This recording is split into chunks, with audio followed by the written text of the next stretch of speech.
Donc voilà, on a ici R1, on a ici R2, on a C et on a B, comme j'ai dit. D'accord?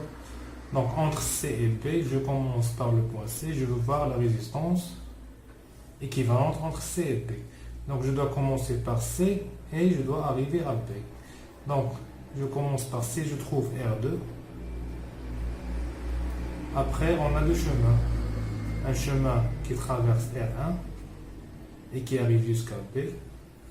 Et un chemin qui traverse cette petite résistance R et qui va jusqu'à B. Donc, on a R1, elle est en parallèle avec R, en série avec R2. Donc, je vais trouver ici R2, ici,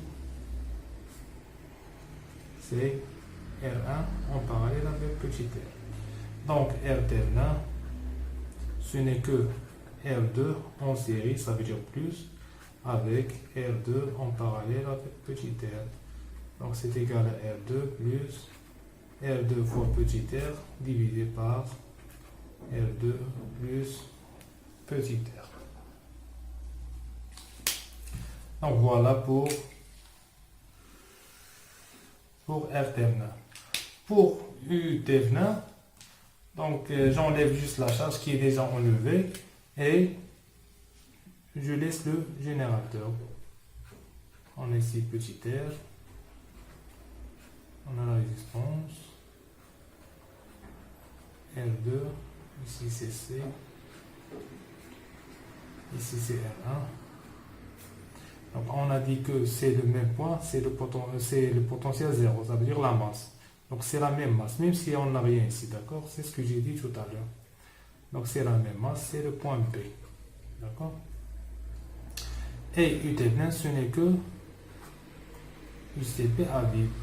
Donc ici, on a le courant qui traverse R2, il est nul, parce que le chemin il est coupé.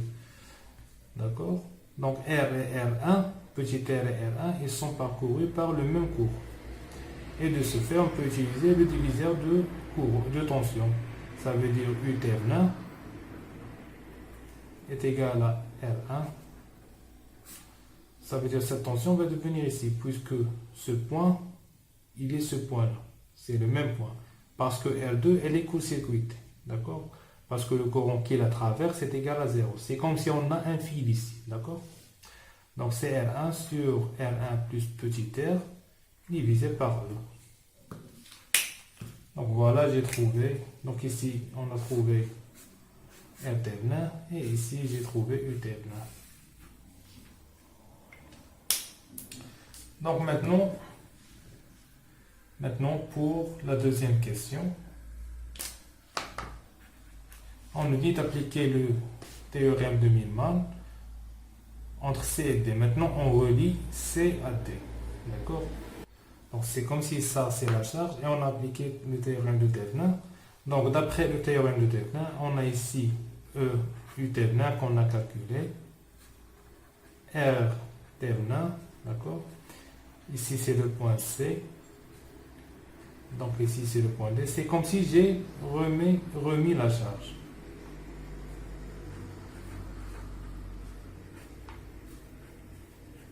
Ici, c'est R3. Voilà mon circuit, d'accord? Et voilà la tension U que je dois calculer. Donc, qu'est-ce que je remarque? Donc, ici, on a une source de courant en parallèle avec une résistance R3, d'accord? Donc, je dois faire une transformation de source. Ça veut dire remplacer cette source avec une source de tension. Ça veut devenir ici U terminal, R terminal, donc le point C, le point D, ça va devenir R3 va rester la même, et ça va devenir ici, c'est R fois I.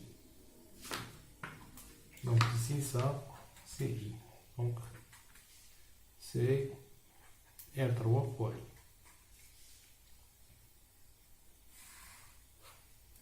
Donc, en utilisant Millman, donc ici on a la masse. Donc, Millman nous dit qu'en commençant par une branche, je dois arriver à la masse. Par un nœud, je dois arriver à la masse, d'accord? Pour avoir des branches parallèles. Donc, cette branche, elle est parallèle à cette branche-là. Parce que je commence par ici et j'arrive à la masse. Je commence par ce point de l'autre côté et j'arrive à la masse. Donc, U, donc je vais mettre ici. Cette tension-là, entre ce point T et la masse, c'est la tension U, d'accord? Parce que, entre parenthèses, qu'est-ce que j'ai fait? Donc, j'avais une source,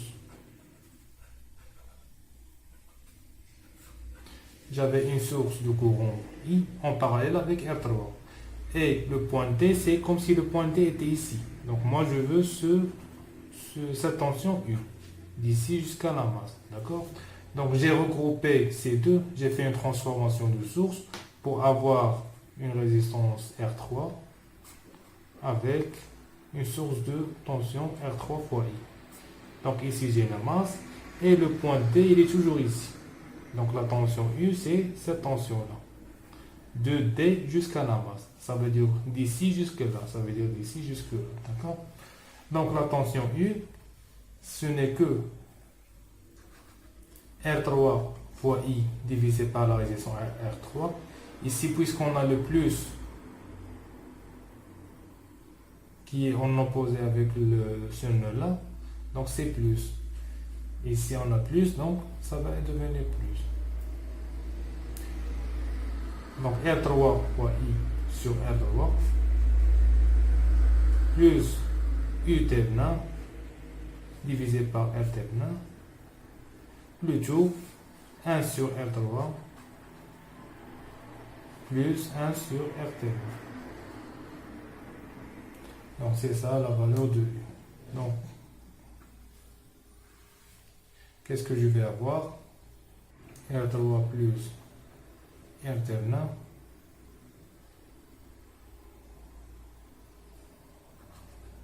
R3 R terminal fois I plus R3 U terminal. Donc pour résumer ce qu'on a fait, donc d'abord la première question. On devait trouver U terminal et R terminal vu entre C et B. Donc pour ce circuit-là, vu entre C et B, donc de ce côté-là. Donc la charge est déjà débranchée. Pour calculer R terminal, on a court-circuité E et on a trouvé que R terminal c'était R2 plus, ou bien en série avec R2 en parallèle avec R. Voilà ce qu'on a trouvé. D'accord? Maintenant, on a passé à U terminal. On a dit que le chemin ici il est bloqué ou bien il est coupé. Donc R2 va se court-circuiter parce que I est égal à 0.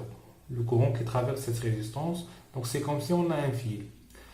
Et puisque on a un fil ici, donc le courant ne va pas passer. Donc tout le courant qui va traverser petit r va traverser R1. Et de ce fait, R et R1 sont en série. Donc on peut faire le diviseur de tension pour avoir U terminal, c'est R1 sur R1 plus R fois E. Donc la dernière question, on nous a dit d'appliquer le théorème de Millman pour trouver cette valeur de tension U. Et en exploitant les données de la première question, donc d'abord on a relié C à D, d'accord? Puisqu'on a déjà trouvé le générateur de Thevenin et puisque Thevenin il sert à simplifier le schéma, donc on a fait ici notre schéma de Thevenin. C'est comme si on a remis la charge. Donc la charge c'est ça, d'accord? Donc on a fait une transformation de source. On a ici le point T, comme j'ai dit. Toujours il faut faire attention au point du potentiel.